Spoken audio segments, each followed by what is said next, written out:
How lovely it is to be with you online, to be with you in the room. This is good, right? God is good, and there is no other possibility. As I was preparing for today, I was pondering all that we've been talking about in the new year. Since January began, we've been talking a lot about oneness. We've been talking a lot about how it is that we individually bring ourselves into the experience of oneness. And then we moved into, okay, so what does that mean for the collective? What does that mean for the world that we share? What does that mean for the communities we belong to? What does that mean to be in oneness with the people that we share home with, that we are sharing life with, that we share the streets with, that we share the air with? And so as I began to think more about that, I was thinking about what is required. What is required of us to participate in the oneness of life? This gorgeous idea of oneness, this gorgeous theory that we belong to one another. And we belong to one another because we belong to the one. And if the one is all there is, then we have no choice but to belong to one another. This isn't like a negotiation with God. We aren't actually at choice about whether or not we belong to one another. We aren't at choice about whether or not we have an impact on the oneness, whether or not we are impacted by the oneness. That includes all the humans. That includes all the experiences. That includes all the bad behavior, all the good behavior, all the good feelings, all the hard feelings, all the moments where we enjoy this thing called aliveness and the ones we don't. That is actually not up for negotiation. And so when we talk about oneness, we tend to do so in spiritual community as if it's a choice. Well, I'm gonna choose be a little bit more one with y'all today. I'm gonna choose to be one with my breath. What we're actually talking about is conscious presence. That's the choice we have. We get to be in oneness. We get to be in our belonging consciously. That's when the choice shows up. And when we desire rest from conflict, when we desire to see peace in the world, in the face of violence and war erupting around the planet, when we desire to see plenty in the face of more than plenty, people are experiencing poverty. There are more people in poverty on this globe than there are not. And yet we desire plenty. And those of us who consider ourselves good spiritual people, we desire it for everybody, right? Right? When we desire harmony and joy rather than suffering, when we desire love, the only way that becomes a manifest reality where the principle gets to show up in lived experience is through who we are being. That is why we spent the first 6 weeks of the year working on y'all's individual oneness with the one. Because what we seek to see in the world must first be in us. And so in spiritual community, we often come for many, many, many reasons. We practice spiritual practices. We read the holy and the sacred texts. We come to services like this. We watch all the things online. Maybe because we want to know God. But why do we want to know God? Most of us are looking for relief. Most of us are looking for just a little bit more light in our day. Most of us are looking for, how can I be a better wife, a better spouse, a better parent, a better neighbor? Some of us come in desperation like the world is going to hell in a handbasket and I don't know what to do. And we hope there's an answer in God. We hope there's an answer, and if I could just learn how to pray right, if I could just learn how to meditate and get past all the crazy happening in here, if I could find a way to meet the moment with a little bit of strength and courage. And the good news is that is what spirituality gets to do for us. That is why spiritual practice is meaningful. Knowing God is a valid way to live a more joyous, peaceful, harmonious, loving life. But it all begins with who we are being, how we are being. In spiritual practice, often we are looking for the 5 steps to better relationships, the 5 steps of prayer and spiritual mind treatment that will manifest my perfect reality. And really, I want to share 3 steps with you today. I want to share 3 steps for spiritual living. I'm calling them the order of operations. Be, do, have. And it always works in this order. So if you are all about the law of attraction and how to manifest the blah, blah, and the blah, blah, this is how it works. And here's what's funny. It's working whether you are conscious of it or not. Who you are being informs what you are doing, which informs absolutely what you are having. That's just the nature of the universe we find ourselves occupying. Which is why I spend a lot of time in my work steering people towards a conscious awareness of who they are being, because that's where it begins. Which requires a willingness and a bravery and a courage to do the work of self-awareness. One of the books that we use as a community to allow us to be consciously in community in this spiritual living is called The 15 Commitments of Conscious Leadership. And one of the things that it says in this book is one of the greatest indicators of successful leadership, what I would say, successful spiritual living, the number 1 indicator is self-awareness. It's not your education. It's not how long you sit in meditation. It's not how cute your lotus position is. It is none of those things. It is self-awareness. The willingness to get wholly honest with who we are being. And to do the deep look at ourselves. This is required.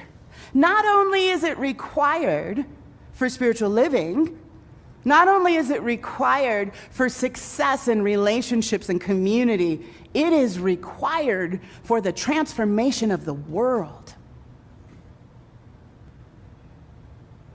There is no collective transformation without your self-awareness. There is no world that works for everybody without individual self-awareness. Rev. Angel Kyoto Williams says that the justice for the world is her care of self.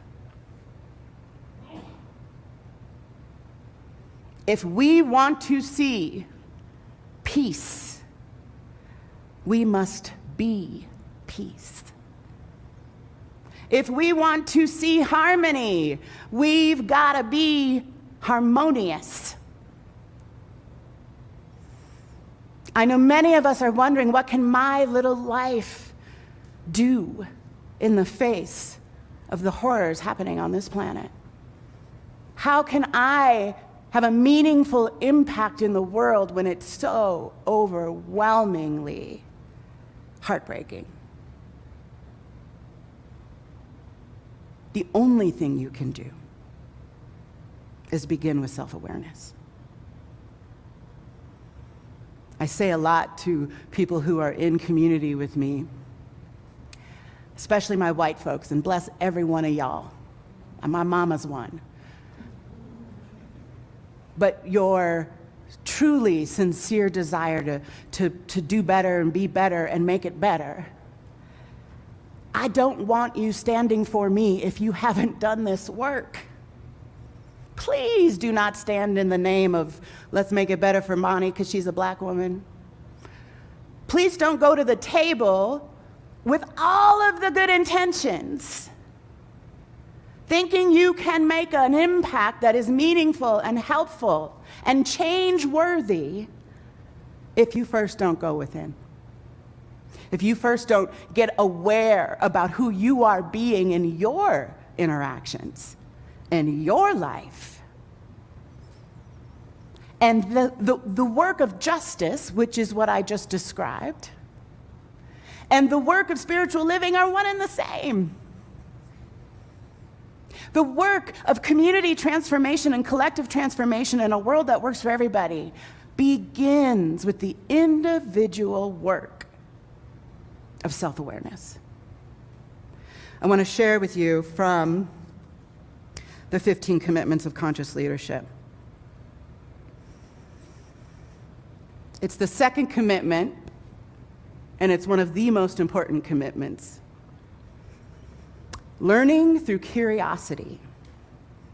The commitment is, I commit to growing in self-awareness. I commit to regarding every interaction as an opportunity to learn. I commit to curiosity as a path of rapid learning. Or, when we are gripped by fear, when we think life is doing something to us, we commit to being right and to seeing the situation as something that is happening to me.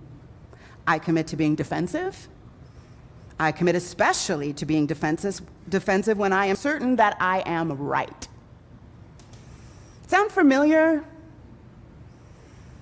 How many times a day do we hear the word polarized, divisive, divided? How do we get there? How do we get to polarization and divisiveness? We get there because we think we're right. We get there because we think they're wrong. And if we commit to deeply practicing curiosity, if we've committed to spiritual living, we did not commit to being right. We commit to rapid growth and transformation, which happens to be the mission of this center and community. Transformation, the transformation of my life and the transformation of the communities that I participate, including this one. I wanted to share from a friend of mine who is an amazing yogi. So if you are looking for like phenomenal yoga classes, check out Yoga with Avery. And Avery shared this week on their Instagram. In a yoga context, practicing peace, nervous system regulation, embodiment, rest and care does not bypass our responsibility and commitment to collective transformation and justice. These are actually the essential foundations that ignite our purpose and clarity, foundations from which disruption becomes potent, decisive, and impactful. Transformation is kind of synonymous with disruption. Change. And we say, those of us who are committed to the mission here of transformation, we say we're about it, right? I'm down for my transformation, except when it's disruptive, right? Except when it's really, really uncomfortable. Except when I simply don't like it. Or when I think I'm right and the thing that's trying to transform and change is wrong. And here's the thing. We also, each of us, deeply desire change in the world. Yes, raise your hand if you walked in this morning with some form of change on your heart, wishing for it, right? Put your name in the comment feed for those of you online. Let us know, were you coming this morning for some change? Here's the thing. We have to be willing to change, to be wrong, to question with curiosity and wonder our own beliefs and ways of being. And when we do that, when we deeply commit ourselves to curiosity and wonder, rapid growth, AKA rapid transformation, rapid change, becomes possible. The conflict, the violence, the suffering, the lack, when we allow that to inform who we are being, we lose all possibility for curiosity. I was at a football game yesterday for some of the young people in my life, and they were losing badly. It was bad. It's not cute. Not cute. Not cute at all. And they're good. They're wildly talented, incredible athletes. Like, they should never lose ever. And yet there they were losing. Badly. And if you know teenagers, that's not fun. It's not fun for them, right? And yet, I heard my brother say from the sidelines, just make your next play. Just make the next right play. And I thought, damn, that should be on a t-shirt. Right? Just make the next right play. But we can't make the next right play if we're stuck in fear, if we're stuck in lack, if we're stuck in violence, if we're stuck in conflict, if we think that that is the only reality. Those boys couldn't make the next right play if they were stuck in the last play that got their butts kicked, right? And so as I thought about that, what is the next right play? I thought about this piece in our chapter on curiosity.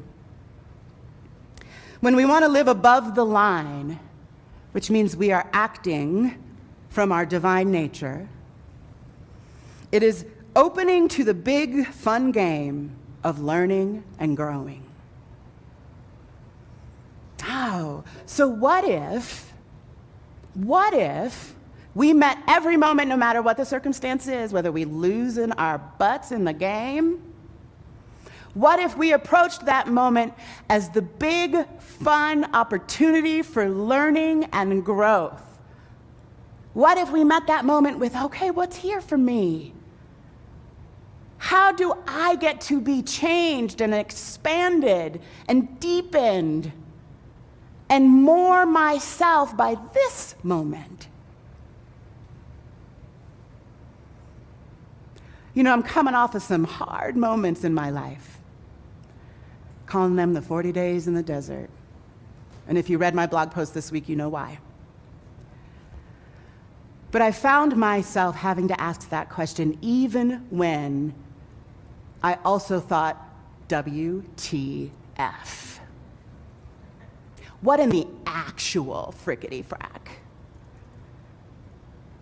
And at the other side of the WTF, I was like, all right, what? What? I am so curious. I am so curious, Spirit, about what it is you have for me in this. I so want to know how to make the next right play. And I believe there's this beautiful thing that grief does. It knocks us to our knees, and any idea we thought we had about how it should be is gone. Which is a really beautiful place to stand with curiosity. It's a really humble place to stand, to kneel, and wonder, I have no idea. I have no idea what the next breath will bring. I have no idea how I will be on the other side of this. But what I know, that I know without a doubt in every fiber of my sad and grieving being, is that Spirit's got me and has got something for me in it. And that is always the truth. That is actually what faith is.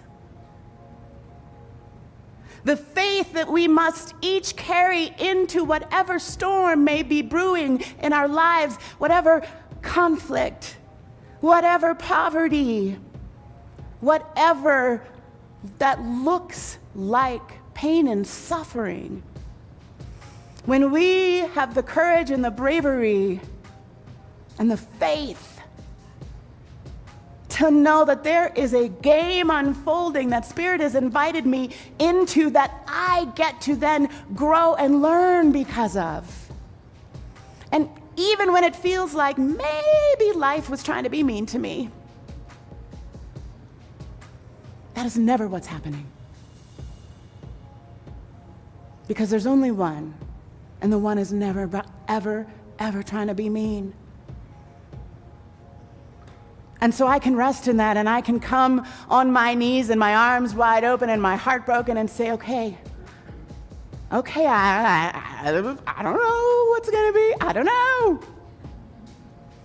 But I know it's something, because I know you got me, Spirit. I don't know what it looks like. I don't know if I'm up for it, but I know you got me. I know you got us.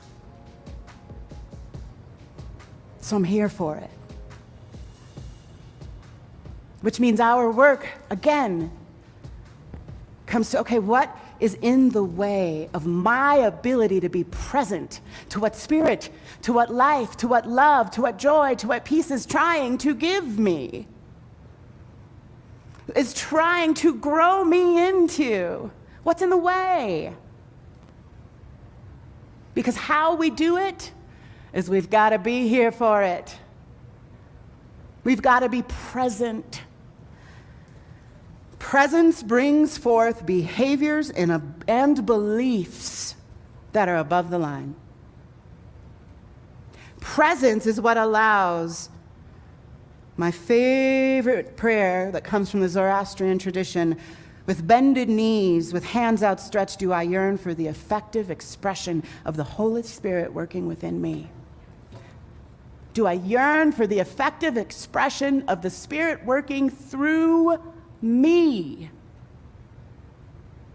And the only way that that prayer gets answered is if I am present. If I am present in all of my humanity, if I am present in my grief, if I am present in my absolute sense of loss and allowing that presence with exactly what is to get me curious, so that I can hear what Spirit's trying to do in me, so I can become aware of that divine nature, that it can only do what it does in my life through me. We must get conscious of who we are being, of what is happening in our beings. Because then when we do that, we can get to some good doing.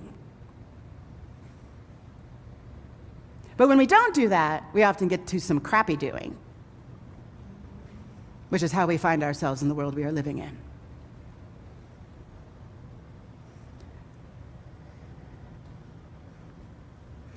In presence, you can be with others, really be with others.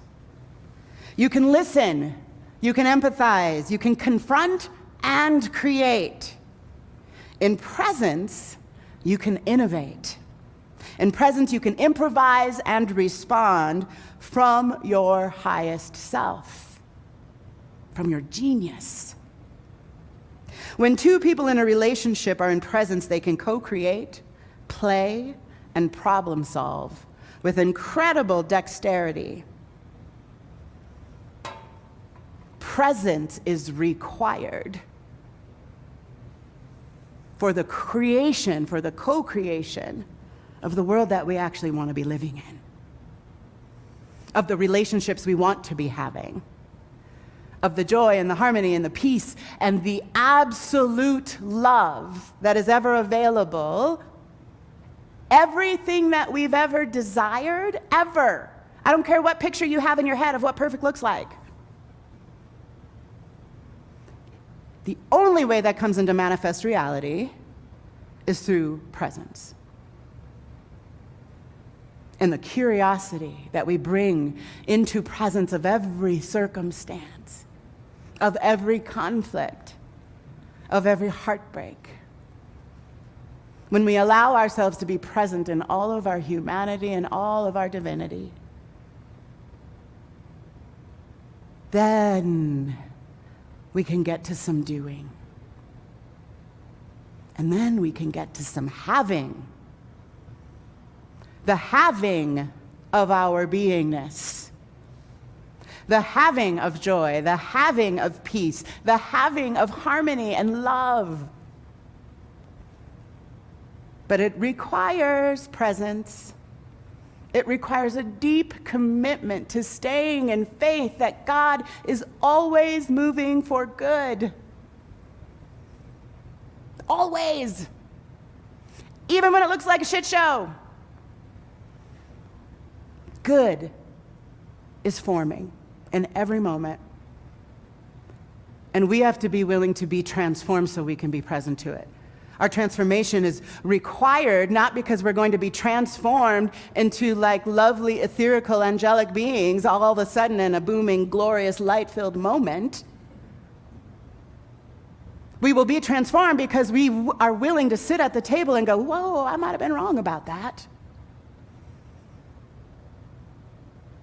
Whoa, I may know very little about how to do this well. Let me get curious because Spirit is working for me, so let me get present to it. This is how we become angels on earth. This is how we become the warriors of love. This is how we make manifest the spiritual principle of oneness, is bringing our glorious, human, beautiful, divine selves to the table willing to be wrong, willing to be vulnerable and honest about our heartbrokenness, and willing to learn, willing to be taught by this very moment that we are quite sure is wrong. And then willing to let go of our surety. This is how God gets here. This is how everything we've ever desired for our own lives and for the life of this incredible planet gets to come into manifest reality. But you must ask yourself a question. Who are you being in it? Who are you being? Who do you choose to be? This is the question I invite you to take into your quiet this week, into your conversations with one another this week. My name is Dino, and I am a licensed spiritual practitioner here at the center. Close your eyes if you're comfortable.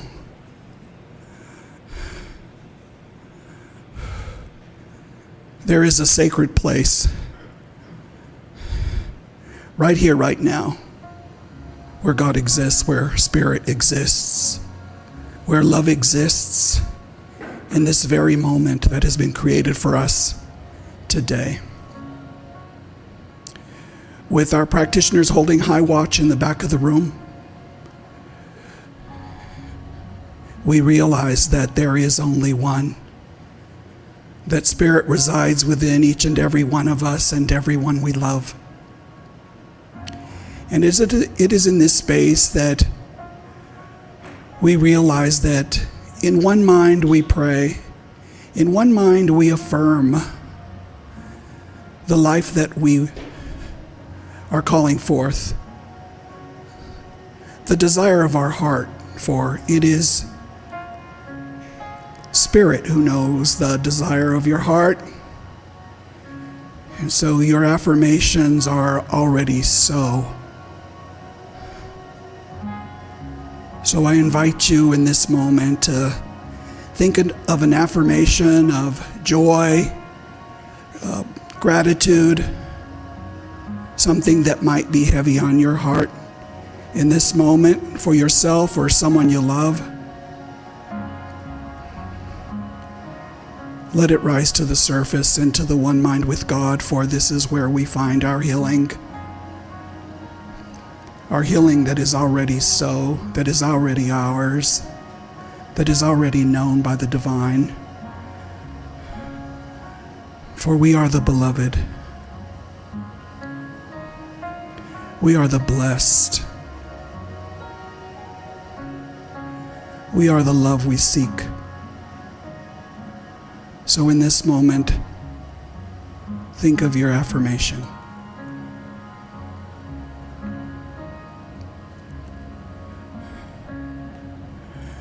We offer these affirmations, these intentions, these prayers into the universe, into the creative force, into the law, knowing that as we speak them, they cannot return to us void. And so it is.